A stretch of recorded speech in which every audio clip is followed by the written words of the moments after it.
Well, Jeff, thank you so much for taking the time to be with us here on Behind the Braves. You're here for Alumni Sunday, which is always a great thing. I know before I was working for the Braves, always been a Braves fan. It was always a treat for me to come out to a ball game on a Sunday and get to meet a couple former of my favorite players. So, did you have a good time out there today? You're speaking to how young you are and how old I am. If you've been doing it since you were a child, but it is a great day for us.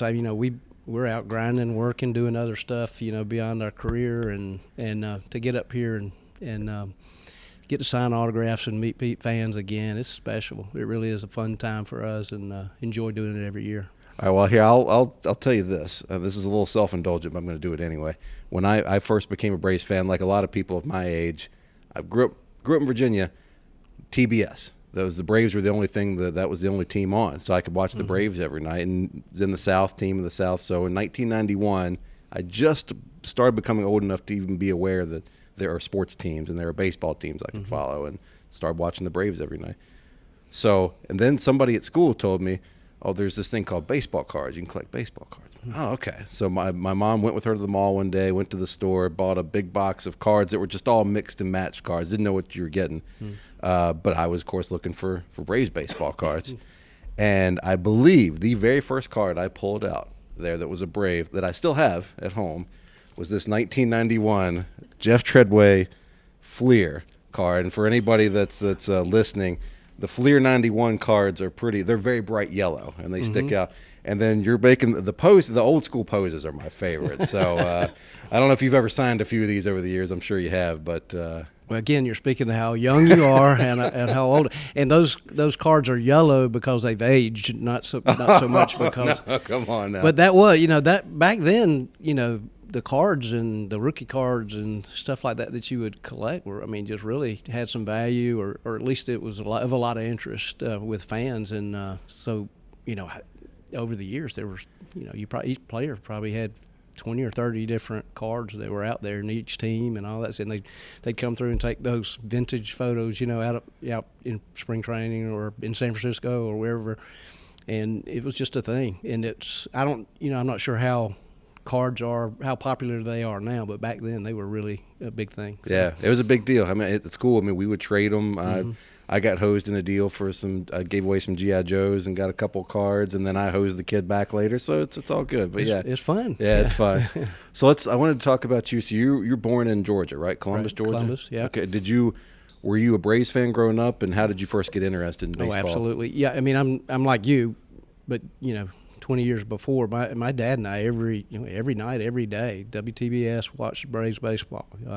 Hank Aaron back in those days, and Felix Mian, and just really, Marty Perez, good, really great times and great teams in Atlanta, and through the years watched them. So you can imagine went to University of Georgia, played there, signed a free agent contract after that, and then eventually got traded to Atlanta, went to the World Series with Atlanta, their first World Series, and lost. But it's pretty special for me to, be that kind of a fan and then come here and play and have some success and play on really good teams. Who was your favorite player growing up? Did you have one? Well, I've got to say Dave Concepcion was my favorite player. Okay. Called the Big Red Machine back in those days. Hank Aaron and, the Braves players, obviously. But Concepcion was an infielder. I was an infielder. And I actually signed with Cincinnati originally and got to play on the same team with Concepcion. What a great guy, what a great person, and a tremendous ball player. But he and I platooned at second base my rookie year in Cincinnati, which was unbelievable, really unbelievable. I was around Pete Rose and a lot of the Lee Mays and some of the great players on the Big Red Machine. So that was fun, very fun. Oh, that's awesome. So how did you went undrafted? How did you end up signing? Especially because they've pared down a little bit the number of rounds in the draft now. But I know for most of my life, I don't know how many rounds there were, but there were a lot. So how did you end up going from undrafted and end up getting signed? Well, it's a good story, I think. I went to the University of Georgia, went to Middle Georgia, went to the University of Georgia, came out of Griffin High School, and at Georgia was actually MVP of the team my senior year in '83, and did not get drafted. I was expecting to get drafted, but it didn't happen. I think I was slow, didn't have great arm strength, wasn't a great defender, but could hit. Not a lot of power, but had some positives. But a good friend of mine, a guy named Hugh Kemp, was a pitcher on that team. After I wasn't drafted, recommended that I go to get invited to this tryout camp. And a few of the scouts, Cincinnati Reds scouts, were there in Florida, 100 kids trying out to play pro baseball. And it's one of those days, one of those things, I was highly motivated. I'd worked for UPS, losing weight, just lifting boxes and putting them in trucks all afternoon long, lost a bunch of weight and was – A lot of cardio. Yeah, a lot of that, and it just really worked hard. So I was highly, highly motivated. So, I was at Georgia for about 2 months, finishing school, taking batting practice, getting ready for this tryout camp, and went down, and 100 kids there.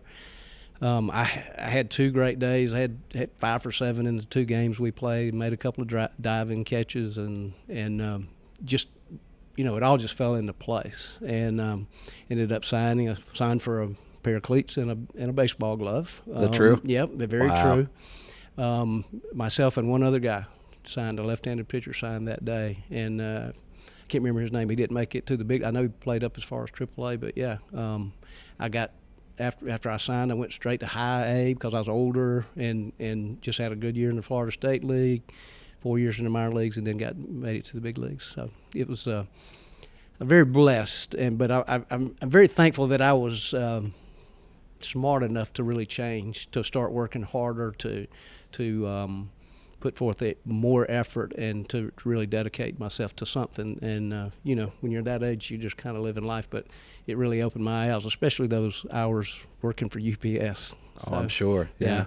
You touched on it earlier, but what was that like when you found out you were going to come to Atlanta to play? You were going from Cincinnati to here. What was that like for somebody that grew up in Georgia? What was that like? Well, Cincinnati was a great experience. A really good team. The following year, they won the World Series. But I had an average rookie year. Pete Rose, the manager. I loved him. He really treated me well. When it got to that point where I was probably going to be going back to AAA in '88, he did everything he could to get me traded, and the GM there who helped us well, and got actually sold to Atlanta, not traded. Kind of the story of my life, right. But got sold to Atlanta, and the second day in, Bobby was the GM. He says, "Look, I thought I might go to Richmond or whatever." He said, "Look, you're on the big league team," and which really lifted me up. And I just, the rest is history. I just had some really good years here. I learned to play and became a better ball player. And obviously, when I got traded in spring training to come here from Cincinnati here, it was about 2 weeks after my first son was born. So I moved back to Griffin and lived at home and played in Atlanta. So that's awesome. It's good Lord takes care of you, and it really was a blessing to come to Atlanta and get these years here. Although it didn't last as long as I was here 4 years, I would have loved to play here my whole career, but it was a tremendous blessing to get to do it. Yeah. So I feel like I've loved baseball for pretty much my whole life, and I feel like there are some guys that for whatever reason in the postseason, their game is elevated. And I look at your numbers from the postseason, and you were just a guy. You performed in the postseason. We've seen it here in Atlanta recently on both sides of the coin, where maybe some guys didn't play as well as they could have the last couple of years. But in 21, you had some guys just playing lights out. Amazing. So, what was it? Just I'll get a little more general with it, I guess. What was it like for you playing in the postseason here with the Braves, and then how did you feel as a player playing in the postseason? Were you The numbers would say you weren't nervous, that you were that much more ready for it. So what was that experience like, being a pro in the postseason? Well, I didn't have a lot of numbers. The '91 season, had some injuries at the end of the year and didn't play much going down the stretch. Maybe that last 30 days with a hand injury. That's when Lemke kind of really came around and really had good postseason years. I will say that after not playing for 30 days or really limited playing time and then jumping, I think I got the opportunity to play in like the game 5 or game 6 against Pittsburgh. And I will say after not playing that much, it made it a little tougher. The grind and playing every day that's what you do, and you get comfortable doing that. And then you jump into the playoffs. But after not playing, it made it a little tougher. I felt a lot of pressure had some success, got some, I swung the bat good and had some success and was able to start the first game of the World Series. And had, went 1 for 3 off of Mart that day. But, just that, I'll just be honest, that was tough. But I was able to have some success and very thankful to get to have played some, even after not playing that much, during the end of the season. So, what is that like as a player leading up to, you start in game 1 of the World Series. I know me, I just work in the front office. I'm just at a laptop typing things into a computer during a game. But I know game 1 in Houston in 2021, even just being there, I stopped for a minute in the minutes leading up to the game and looked around. I couldn't believe it. I couldn't believe I was there. I can't imagine what that's like as a player. What is that like? Game 1 of the World Series, moments before first pitch, what are you feeling? Well, it's truly electric. And we were in Minnesota for those first 2 games. And in that game, after so much time off, I remember getting announced, and I said, "Well, all of a sudden, I'm in the middle of the thick of this thing, and we got to go." And I was able to turn it back on and not really feel the pressure too much, so to have some success. But it's again through living in Griffin and being a part or just being a fan for so many years, it just kind of all came full circle, and you're just feeling good. Here I'm getting to do this for the team I love and the state I love and all the things that were important to me. So it was great. That's awesome. So we've had this show now for 6 years. We've had a couple hundred guests, mostly former and current Braves players and ball players and front office staff. I'm pretty sure, though, amidst the hundreds of guests, you were the first ball player we've had that successfully pulled off the hidden ball trick at the big league level. Twice. Mm-hmm. So I just wanted to ask your memories of that, because I found an article from the first one in 1989 against the Padres, and I was reading through it, and I was just, I was grinning from ear to ear because it was just so funny to kind of read the whole thing and how it went down. What do you remember about pulling off the hidden ball trick? Well, it was in San Diego, the first one. The second one was in Houston, I believe, and it was not as important. But in San Diego, and the way I would do it, I'd taught this from a minor league instructor who showed me how to do it and taught me several things to do. And he was kind of a unique guy, had some tricks, So I don't know. You get the ball at first base on a force out, on a bunt, on a sacrifice bunt. They're bunting that guy to second base to hopefully tie the game up with a base hit. This is the ninth inning, right? Yeah, they don't do that very much anymore. It's usually swing the bat. They don't sack much, but at the time, you get the ball at first base as a second baseman because you're covering first. And I used to take 2 fingers out of my glove and put the ball behind those 2 fingers and just turn my open. So it looked like my glove is open with no ball in there. And you just walk. You go to the pitcher and kind of fake putting the ball in his glove and say, "Don't stay off the mound," because if you get on the mound, it can be a balk. Walk by the umpire and tell him, I said, "I've got the ball." And the umpire at the time, I can't remember who it was, he says, "I know." He saw what I was doing. I think he knew what I was doing.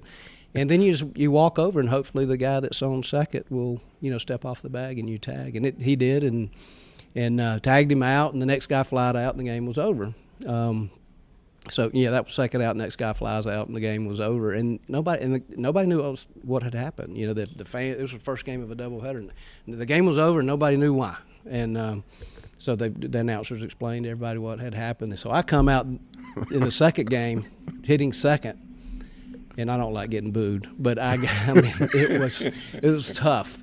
They wore you out? Yeah, they wore me out. But and I think I did it one other time after that, but it was in a less conspicuous situation, so I didn't get booed as badly. But I didn't handle the booing part real well, to be honest. I could understand that. I'm a person who likes to be liked, so I could see that. How about the Padres or the I think it was Marvel win?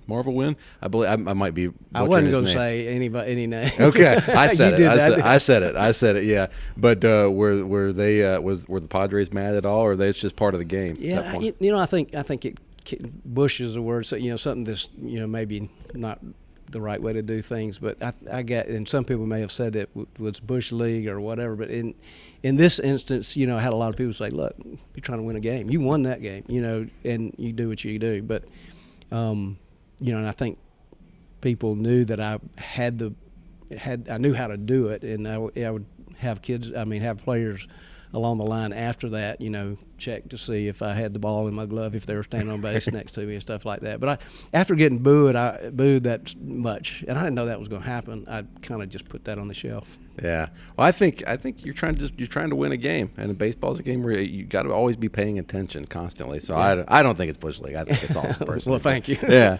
So when you look back at your big league career, is there one moment or game or highlight that always comes first for you, or is the one that really stands out, or was your favorite moment, favorite day in the big leagues? Well, I hit 3 home runs in a game, Yeah. which I never, in my wildest dream, would ever think that I did. I wasn't a power hitter. I didn't hit home runs, but just had that night. The 3 different pitchers, right? Yeah, 3 different pitchers in Philly early in the season. Pete Smith and I talk about it all the time because he was pitching that night, and he says, "Yeah, you got me a big lead," and I felt comfortable the rest of the way. So we talk about it all the time. But that was really unique for me and something I would never expect to happen. It wasn't a World Series moment or anything like that. It was just something that not a lot of people do. So that was fun. But I look at the career here in Atlanta, or the just being from. It's an expanded moment. It's just the years of watching the Braves and then playing for the Braves and having some moments where I help win games. That's what's most special to me. So in the years since you retired from playing, you've done a lot of coaching, managing, instructing, right? I mean, what is your post-playing career? It's still been mostly baseball, right? Yeah, and continue to be blessed in baseball. I managed. Well, I built houses for a couple of years, built up some property, and then after that, I managed I coached in Augusta with the Pirates, and then managed the Macon team for a couple of years, but right before they left, and then for family reasons decided not to stay with that, and ended up coaching at a high school in Macon through connection I had made through the minor league team, a private school, Stratford Academy, and coached there for 22 years as a head baseball coach and head softball. Won 5 state championships in softball and 1 in baseball. So we just had a lot of fun with that. And now we've moved to Lake Oconee, and my wife and I moved to Lake Oconee, and I've helped out another team over there just as a assistant at Gatewood, and just won another state championship with that team. So it's been good. Oh, that's wonderful. That's wonderful. Well, Jeff, I don't want to keep you any longer. You've been so gracious with your time, but thank you so much for joining us. Oh, it's been a blast. Thanks.